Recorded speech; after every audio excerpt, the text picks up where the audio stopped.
അസ്സലാമു അലൈക്കും വറഹ്മത്തുള്ളാഹി തആല വബറകാതുഹു. ബിസ്മില്ലാഹിർ റഹ്മാനിർ റഹീം. അൽഹംദുലില്ലാഹി റബ്ബിൽ ആലമീൻ. അസ്സലാത്തു വസ്സലാമു അലാ സയ്യിദിൽ മുർസലീൻ വഅലാ ആലിഹി വസഹ്ബിഹി അജ്മഈൻ വബഅദ്. ഏറെ സ്നേഹമുള്ള തഹ്സീൻ ഗ്രൂപ്പിലെ പഠിതാക്കളെ, ഇതിൻ്റെ അഡ്മിൻ, ഉത്തരവാദപ്പെട്ട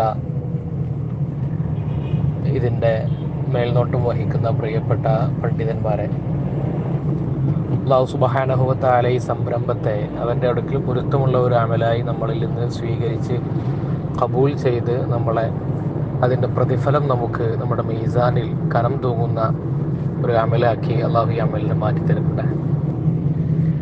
പ്രിയപ്പെട്ട സഹോദരങ്ങളെ, വളരെ സന്തോഷത്തോടു കൂടിയാണ് ഈ ഗ്രൂപ്പിൽ നിങ്ങളുമായി സംസാരിക്കാൻ ഞാൻ ഈ ലഭിച്ച അവസരത്തെ ഞാനൊക്കെ നോക്കിക്കാണുന്നത്. കാരണം ധാരാളം ആളുകൾ വിശുദ്ധ ഖുർആൻ തജ്വീദോടുകൂടി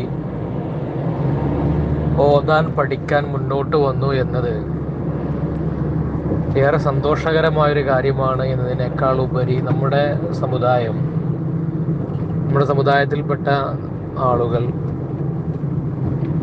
ഇത്തരത്തിൽ ഭൗതിക ലാഭങ്ങളില്ലാത്ത മതപരമായ വിജ്ഞാനങ്ങൾക്ക് വേണ്ടി സമയം കണ്ടെത്താൻ തിരക്കിട്ട ജീവിതത്തിനിടയിലും മുന്നിട്ടിറങ്ങുന്നു എന്നത് ഇത്രമേൽ വലിയ പ്രോത്സാഹനം നൽകുന്ന ഖുർആനുമായി ബന്ധപ്പെട്ട വിഷയങ്ങളാകുമ്പോൾ, വിശുദ്ധ ഖുർആനുമായി ബന്ധപ്പെട്ട ഓരോ പഠനങ്ങളും ഈ രീതിയിൽ പ്രോത്സാഹിപ്പിക്കപ്പെടേണ്ടതാണ് ഈ കാലത്ത്. കാരണം ഒരു മുസ്ലിമിൻ്റെ ജീവിതത്തിൽ നമുക്കെപ്പോഴും ഒരു പ്രകാശമായി നമ്മുടെ കൂടെ ഉണ്ടാകേണ്ടതാണ് വിശുദ്ധമായ ഖുർആൻ. വിശുദ്ധമായ ഖുർആനുമായി ബന്ധപ്പെട്ട് ധാരാളം പഠനങ്ങൾ ലോകത്തുണ്ട്. അതിൽ ഏറ്റവും പ്രധാനപ്പെട്ട ഒരു പഠനം തന്നെയാണ് ഇൽമു തജ്വീദ്, തജ്വീദുമായി ബന്ധപ്പെട്ട കാര്യങ്ങൾ പഠിക്കുക എന്നത്. കാരണം വിശുദ്ധ ഖുർആനിനെ അതിൻ്റെ പാരായണ സൗന്ദര്യത്തോടു കൂടി ഓതുക എന്നതിന് നബി സല്ലല്ലാഹു അലൈഹി വസല്ലം തങ്ങൾ പ്രോത്സാഹിപ്പിച്ച കാര്യമാണ്. അതിനെ പാരായണം ചെയ്യാതെ, പാരായണ സൗന്ദര്യത്തോടു കൂടി നിയമാനുസൃതമായല്ലാതെ അതിന് കേവലം ഒരു വായന നടത്തുന്നത് നബി തങ്ങൾ നിരുത്സാഹപ്പെടുത്തുകയും ചെയ്തിട്ടുണ്ട്. അതുകൊണ്ടാണ് അതിൻ്റെ പാരായണ ഭംഗി ഉള്ള സ്വഹാബിമാരെ കൊണ്ട് പ്രത്യേകം ഓതിപ്പിക്കുക കൂടി നബി സല്ലല്ലാഹു അലൈഹി വസല്ലം തങ്ങൾ ചെയ്തിരുന്നു.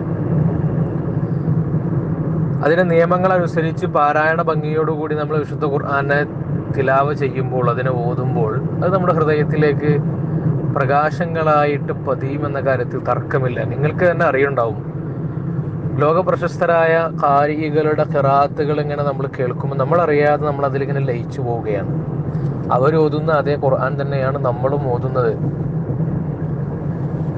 പക്ഷെ നമ്മുടെ ഓത്ത് നമുക്ക് തന്നെ അരോചകമാകുന്ന രീതിയിലാണ് പലപ്പോഴും ആകാറുള്ളത്.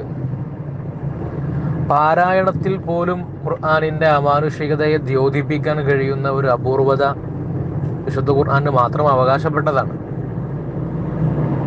ദൗർഭാഗ്യവശാൽ നമ്മുടെ നാട്ടിൽ പാരായണ ശാസ്ത്രങ്ങൾക്ക് പ്രാധാന്യം കൊടുക്കുന്നത് വളരെ കുറവാണ് എന്നത് കാണാൻ കഴിയും.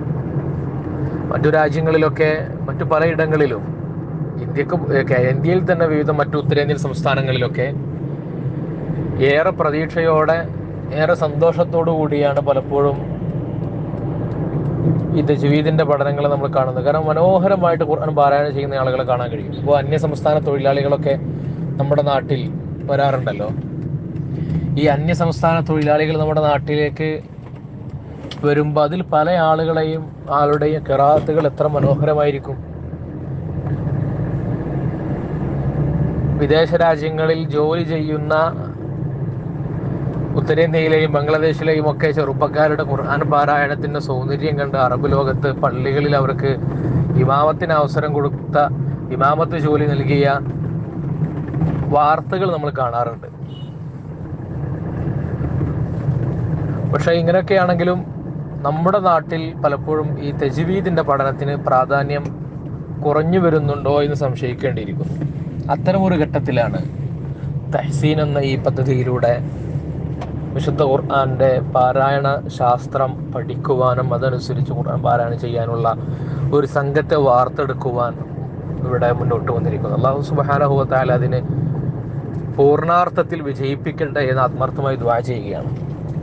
ഈ പഠനത്തിൻ്റെ ഒരു പ്രത്യേകത എന്ന് പറയുന്നത് ഇത് ഒരു 10% ഇതിൻ്റെ തിയറിക്ക് പ്രാധാന്യമുള്ളൂ, ബാക്കി പ്രാക്ടിക്കലായി നമ്മൾ ചെയ്യേണ്ടതാണ്. 5 മിനിറ്റ് നേരത്തെ ഉസ്താദിൻ്റെ ക്ലാസ് ചിലപ്പോൾ നമ്മൾ ഒരു ദിവസത്തെ പരിശ്രമത്തിലൂടെ പോലും നമുക്കത് പ്രാക്ടീസ് ചെയ്ത് ശീലമാക്കാൻ കഴിഞ്ഞോളുന്നില്ല. ഇപ്പോൾ അറബിയോ ദാദ് ഉച്ചരിക്കുന്നതിനെ എങ്ങനെയാണ് ഉച്ചരിക്കേണ്ടത് എന്ന് പറയാൻ ചിലപ്പോൾ 2 മിനിറ്റ് മതി. പക്ഷെ 2 മാസം സമയം എടുത്താലും ചിലപ്പോൾ നമുക്ക് അതിൻ്റെ ശരിയായ ഉച്ചാരണം നടപ്പിലാക്കാൻ കഴിഞ്ഞോളുന്നില്ല. ഇപ്പോൾ ഒരു ഉച്ചാരണത്തിൻ്റെ, അറബിയുടെ ഭാഷയുടെ ഏറ്റവും സൗന്ദര്യം അതാണ്, ഖുർആനിൻ്റെ ഈ ഹർഫുകളുടെ ഉച്ചാരണത്തിൻ്റെ സൗന്ദര്യം.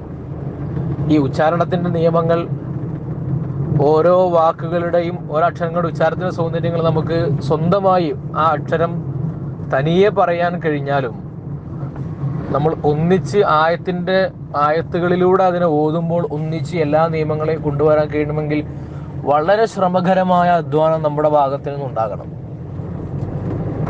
ഉസ്താദ് നമുക്ക് പറഞ്ഞു തരുന്നതിൻ്റെ എത്രയോ 10 മടങ്ങ് ഇരട്ടി പരിശീലനം നമ്മൾ സ്വയം നടത്തിയാൽ മാത്രമേ ആ നിയമാനുസൃതമായി നമുക്കതിനെ പാരായണം ചെയ്യാൻ കഴിയുകയുള്ളൂ എന്ന കാര്യം നമ്മൾ കൂടുതൽ മനസ്സിലാക്കണം. അപ്പോൾ ഈ വെർച്വൽ പ്ലാറ്റ്ഫോമിലൂടെയുള്ള വാട്സപ്പ് ക്ലാസ്സുകളിൽ അതിനെ കേവലം ഒരു കേൾവിയേക്കാൾ ഉപരി നമ്മൾ എത്ര കേൾക്കുന്നുണ്ടോ അതിൻ്റെ 10 മടങ്ങ് നമ്മളതിനെ പരിശീലിക്കുക കൂടി ചെയ്യണം, എങ്കിലേ അതിൻ്റെ ഫലം കാണാൻ കഴിയൂ എന്ന് ഓർമ്മപ്പെടുത്തുകയാണ്. ഇൻഷാ അല്ലാഹ് അള്ളാഹു അത് പൂർണ്ണാർത്ഥത്തിൽ വിജയിപ്പിക്കാൻ നമുക്കൊക്കെ തൗഫീഖ് നൽകട്ടെ. ഇതിൻ്റെ അണിയറയിൽ ഇതിനായി പരിശ്രമിക്കുന്ന പ്രിയപ്പെട്ട സഹോദരങ്ങൾക്ക് അള്ളാഹു അർഹമായ പ്രതിഫലം നൽകി അനുഗ്രഹിക്കട്ടെ. ഇതിനെ ക്ലാസ് എടുക്കുന്ന ഉസ്താദുമാർ, ഇതിനെ പങ്കെടുത്തുകൊണ്ടിരിക്കുന്ന സഹോദര സഹോദരിമാർ, എല്ലാവർക്കും അള്ളാഹു അർഹമായ പ്രതിഫലം നൽകി ഈ പഠനത്തെ പ്രായോഗികമായി പകർത്താൻ അള്ളാഹു തൗഫീഖ് നൽകട്ടെ എന്ന് മാത്രം ദുആ ചെയ്തുകൊണ്ട് നിങ്ങളുടെ ദുആകളിൽ എന്നെയും കുടുംബത്തെയും ഉൾപ്പെടുത്തണമെന്ന വസിയ്യത്തോടെ ഞാൻ അവസാനിപ്പിക്കുന്നു. സല്ലല്ലാഹു അലാ മുഹമ്മദിൻ വഅലിഹി വസഹ്ബിഹി അജ്മഈൻ വൽഹംദുലില്ലാഹി റബ്ബിൽ ആലമീൻ. അസ്സലാമു അലൈക്കും വറഹ്മത്തുള്ളാഹി.